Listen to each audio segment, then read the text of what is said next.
The Cats of Ulthar. It is said that in Ulthar, which lies beyond the river's sky, no man may kill a cat, and this I can barely believe as I gaze upon him who sitteth purring before the fire, for the cat is cryptic, and close to strange things which men cannot see. He is the soul of antique Aegyptus, and bearer of tales from forgotten cities in Meroe and Offer. He is kin of the jungle's lords and heir to the secrets of hoary and sinister Africa. The Sphinx is his cousin, and he speaks her language, but he is more ancient than the Sphinx, and remembers that which she hath forgotten. In Ulthar, before ever the burgesses forbade the killing of cats, there dwelt an old cotter and his wife, who delighted to trap and slay the cats of their neighbors. Why they did this, I know not, save that many hate the voice of the cat in the night, and take it ill that cats should run stealthily about yards and gardens at twilight. But whatever the reason, this old man and woman took pleasure in trapping and slaying every cat which came near to their hovel, and from some of the sounds heard after dark, many villagers fancied that the manner of slaying was exceedingly peculiar. But the villagers did not discuss such things with the old man and his wife, because of the habitual expression on the withered faces of the two, and because their cottage was so small and so darkly hidden under spreading oaks at the back of a neglected yard. In truth, much as the owners of cats hated these odd folk, they feared them more, and instead of berating them as brutal assassins, merely took care that no cherished pet or mouser should stray toward the remote hovel under the dark trees, when through some unavoidable oversight a cat was missed, and sounds heard after dark. The loser would lament impotently, or console himself by thanking fate that it was not one of his children who had thus vanished.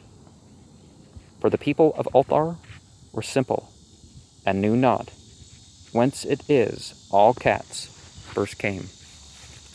One day a caravan of strange wanderers from the south entered the narrow cobbled streets of Ulthar. Dark wanderers they were, and unlike the other roving folk who passed through the village twice every year, in the marketplace they told fortunes for silver, and brought joyous beads from the merchants. What was the land of these wanderers?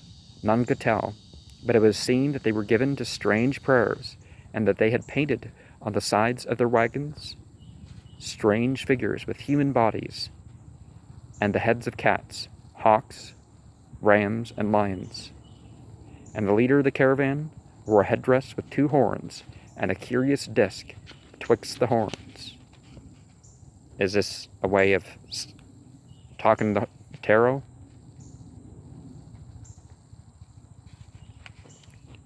The rams being earth and the lions being fire. Hawks being air, cats being water, maybe? Or some other combination. There was in this singular caravan a little boy with no father or mother, but only a tiny black kitten to cherish. The plague had not been kind to him, yet had left him this small furry thing to mitigate his sorrow. And when one is very young, one can find great relief in the lively antics of a black kitten. So, the boy, whom the dark people called Menace, smiled more often than he wept, as he sat playing with his graceful kitten on the steps of an oddly painted wagon. On the 3rd morning of the wanderer's stay in Ulthar, Menace could not find his kitten, and as he sobbed aloud in the marketplace, certain villagers told him of the old man and his wife, and of the sounds heard in the night. And when he heard these things, his sobbing gave place to meditation, and finally to prayer. He stretched out his arms toward the sun and prayed in a tongue no villager could understand, though indeed the villagers did not try very hard to understand, since their attention was mostly taken up by the sky and the odd shapes the clouds were assuming. It was very peculiar, but as the little boy uttered his petition, there seemed to form overhead the shadowy, nebulous figures of exotic things, of hybrid creatures, crowned with horn-flanked discs. Nature is full of such illusions to impress the imaginative. That night, the wanderers left Ulthar and were never seen again, and the householders were troubled when they noticed that in all the village there was not a cat to be found.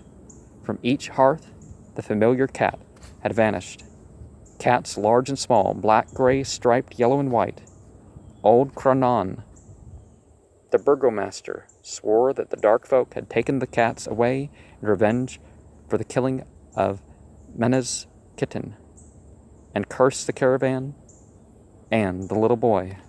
But Neath, the lean notary, declared that the old cotter and his wife were more likely persons to suspect, for their hatred of cats was notorious and increasingly bold.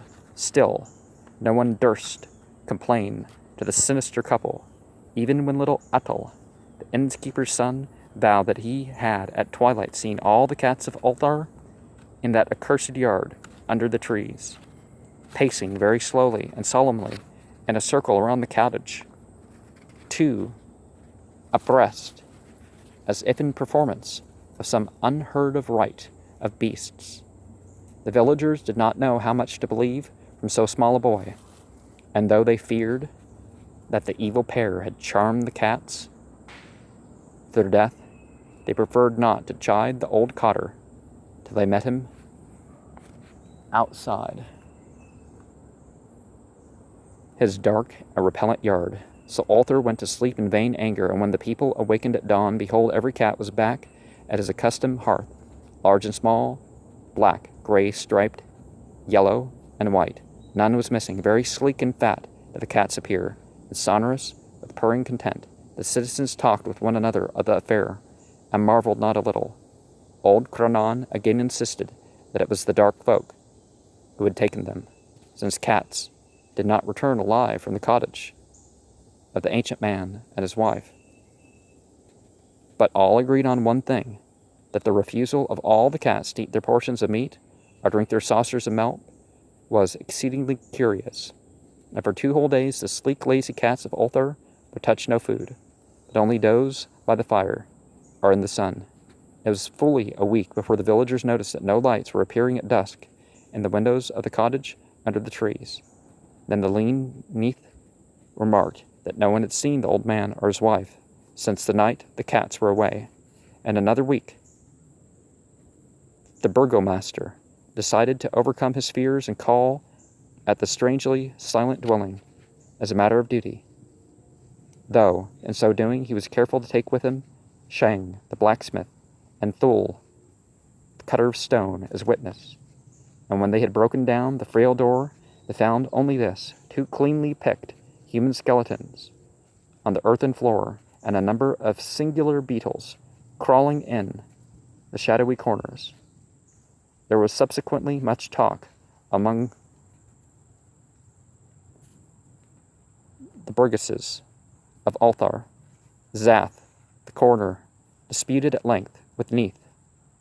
The lean notary, and Cronan and Shang and Thul were overwhelmed with questions.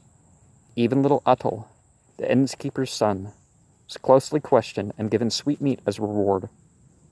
They talked of the old cotter and his wife, of the caravan of dark wanderers, of small Menas and his black kitten, of the prayer of Menas, and of the sky during that prayer, of the doings of the cats on the night the caravan left, and of what was latter found in the cottage under the dark trees in the repellent yard. And in the end, the burgesses passed that remarkable law which is told of by traders in Hatheg and discussed by travelers. in deer, namely, that in Ulthar no man may kill a cat. Sometimes animals know what's going on, and they actually do things like that. Somebody may mistreat a crow, and the crows will attack the person who mistreated the other crow without that crow being one of them. And there are other examples, but